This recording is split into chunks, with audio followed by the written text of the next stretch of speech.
สบายดีเนาะมื้อนี้อาจารย์จะมานำพาพี่น้องแกะบทโจทย์โอลิมปิกเนาะหรือว่าบทซับเสียงของโอลิมปิกเนาะปี2014เนาะอยู่ในนี้เป็นบทภาษาอังกฤษเนาะแต่ว่าอาจารย์จะแปลเป็นภาษาลาวให้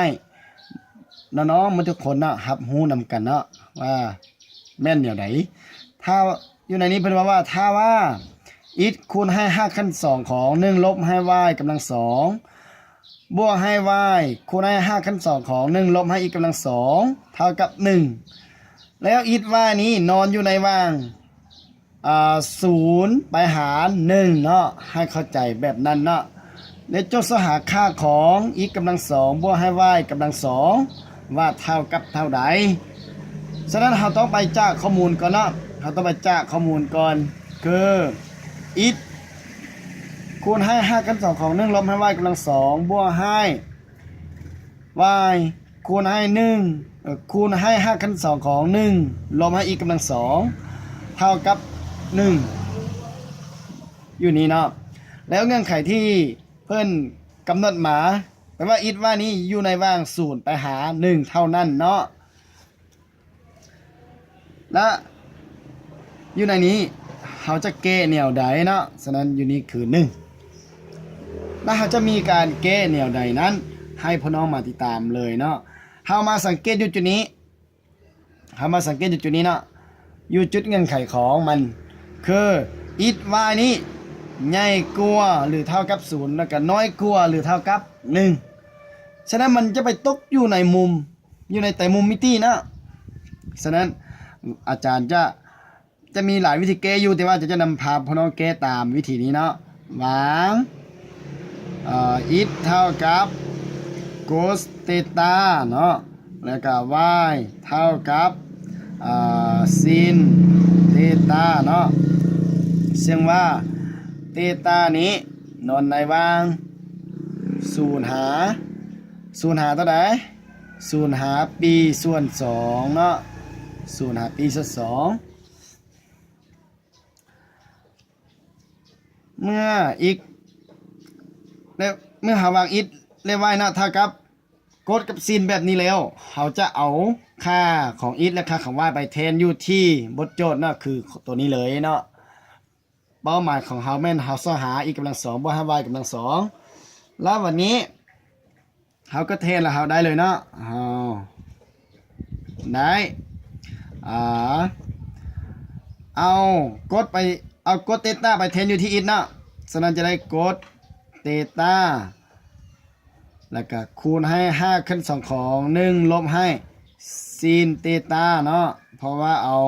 ตำแหน่งของซินไปแทนใส่ y เนาะตำแหน่งของ y เนาะแล้วก็บวกให้ค่าของ y ก็คือซินเตต้าเนาะคูณให้5ขั้น2ของ1ลบให้กดเตต้าเนาะเพราะว่ากดเท่ากับอิฐหรือว่าอิฐเท่ากับกดนะแบบนี้เลยเท่ากับ1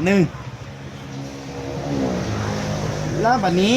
เฮามาเบิ่งอยู่ในเงื่อนไขนี้เนาะแล้วเฮามาเบิ่งอยู่ในเงื่อนไข5ขั้น2นี้มันเป็นจังไดเฮาต้องไปอิงใส่เนาะอาจจะเขียนอยู่นี้เลยเนาะอิงใส่ซินเตต้าเนาะบวกให้กดซินกำลัง2เนาะเตต้าเนาะบวกให้กดกำลัง2เตต้านี้เท่ากับ1เนาะต้องอิงใส่ตัวนี้เนาะแล้วเราก็ไปถอนเอาค่าของในนี้เลยเนาะฉะนั้นอยู่ในจุดนี้เราจะเห็นว่าเท่ากับกดเนาะถ้าว่ากดเตต้าเนาะกดเตต้ากดกำลัง2เตต้านะหรือว่ากดเตต้ากำลัง2จะเท่ากับ1ลบให้ซินเนาะกำลัง2เตต้าแล้วก็ทำก็ไปถอนเอาอยู่จุดนี้เนาะอยู่จุดนี้คือกดอยู่นี้เนาะฉะนั้นเราจะถอนเอาซินเนาะฉะนั้นจะได้ซินเตต้านะกำลัง2เท่ากับ1ลบให้กดเตต้ากำลัง2นี่เราต้องไปอิงใส่ตัวนี้เนาะแล้วเอาตัวนี้ไปแทนเลย บนใดที่มี1ลบให้สิ้นกำลัง2เตต้าให้เอากดเตต้าไปแทนใส่บนใดที่มี1ลบให้กดกำลัง2เตต้าให้เอาสิ้นกำลัง2ไปแทนใส่เลยเนาะแล้วบัดนี้เราได้เลยเนาะได้บัดนี้นะกดเตต้าเนาะแล้วคูณให้5ขั้น2ของ1ลบให้สิ้นกำลัง2เตต้านี้มันเท่ากับเท่าไหร่มันเท่ากับกดกำลัง2เนาะกดเตต้ากำลัง2เนาะกดเตต้ากำลัง2กดเตต้ากำลัง2เนาะแล้วบัดนี้ก็ไปบวกต่อไปคือซินเตต้าเนาะคูณให้5ขั้น2ของบนนี้เนาะคือ1ลบให้กดเตต้ากำลัง2นี้เราต้องเอาค่าของซินไปแทนไส้คือเท่ากับจุดนี้เนาะเท่ากับตัวนี้แล้วบัดนี้เราก็ได้มาเลยได้ซินเตต้ากำลัง2เลยเนาะแล้วไปเท่ากับ1แล้วเราเห็นว่า5ขั้น2ของกดเตต้ากำลัง2นี้สามารถถอนหารได้เนาะฉะนั้นจะได้กดเตต้าคูณให้ตัวนี้จะถอน5ได้ก็คือกดเตต้าคือกันเนาะแล้วก็บวกให้ตัวนี้ก็คือกันสิ้น5ขั้น2ของสิ้นกำลัง2เนาะตัวนี้เราก็สามารถถอนได้เลยสิ้นเตต้าเนาะคูณให้สิ้นเตต้าเนาะแล้วก็เท่ากับ1แล้วตัวนี้กดเตต้าคูณกัน2เท่าเนาะก็เท่ากับกดเตต้าเนาะกำลัง2บวกให้สิ้นเตต้าเนาะคูณกัน2เท่ามันก็ออกคือสิ้นเตต้าเนาะกำลัง2แล้วไปเท่ากับ1บาทนี้เท่ากับ1แล้วเรามาสังเกตอยู่จุดนี้เนาะว่าเป็นจังไดเนาะมาเฮาบัดนี้มันก็ใกล้สิ้นสุดแล้ว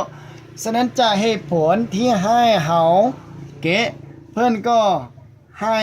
เฮาซ่อหาค่าของ x กำลัง2เนาะบวกให้ y กำลัง2คืออยู่ตัวนี้เนาะแล้วบัดนี้เฮาก็เอาเงื่อนไขที่เฮาวางเนาะคืออยู่จุดนี้เนาะ x เท่ากับกดเตต้าแล้วก็ y เท่ากับซินเตต้านี่มาแทนซะเลยฉะนั้นกดเตต้าเนาะเท่ากับxเนาะฉะนั้นจะได้เฮาได้เลยเนาะฉะนั้นx กำลัง2เนาะจะบวกให้ y กำลัง2เนาะเพราะว่าซินเตต้าเท่ากับ y แล้วก็เท่ากับ1เลยเนาะนี่บัดนี้เฮาเห็นว่า x กำลัง2บวกให้ y กำลัง2มันก็เท่ากับ1คือกับข้อมูลหรือว่าบทโจทย์ที่เพื่อนให้มาเลยเนาะคือตัวนี้เราสามารถพิสูจน์ได้เนาะคือตัวนี้เลยเนาะว่า x กำลัง2บวกให้ y กำลัง2เท่ากับ1ในบทนี้เพื่อนจะมีวิธีการแก้คือดังนี้เนาะเพื่อง่ายที่สุดนอกจากนี้แล้วจะมีวิธีแก้อื่นแต่ว่ามันจะค่อนข้างยากในหนึ่งเนาะฉะนั้นเราจะเห็นแบบง่ายๆเลยเนาะเป็นอย่างนั้นพ่อน้องสามารถติดตามได้เลยเนาะและอาจารย์จะแก้ให้แต่ละหัวบทซับซิงหรือว่าแต่ละบทแก้เกี่ยมในเก่งหรือว่าเกี่ยมมาซอให้พ่อน้องฮูเนาะคือการแก้ในข้อนี้คือง่ายที่สุดเลยเนาะข้อนี้คือหัวบทซับซิงในเก่งโอลิมปิกเนาะขั้นโอลิมปิกเนาะให้เบิ่งดีๆบัดนึงเนาะแล้วน้องใดมีปัญหาเกี่ยวกับคณิตศาสตร์เนาะสามารถคอมเมนต์หรือว่าสามารถติดตามหาอาจารย์ได้เนาะอาจารย์อยู่นครเวียงจันทน์เนาะง่ายก็มีแต่ซ้ำนี้เลยเนาะง่ายที่สุดเลยเนาะการแก้นี้ต่อบึงเนาะมันก็ไปตามความงามเนาะสีสันของบทโจทย์ต่างๆเนาะเอาเข้าใจเนาะ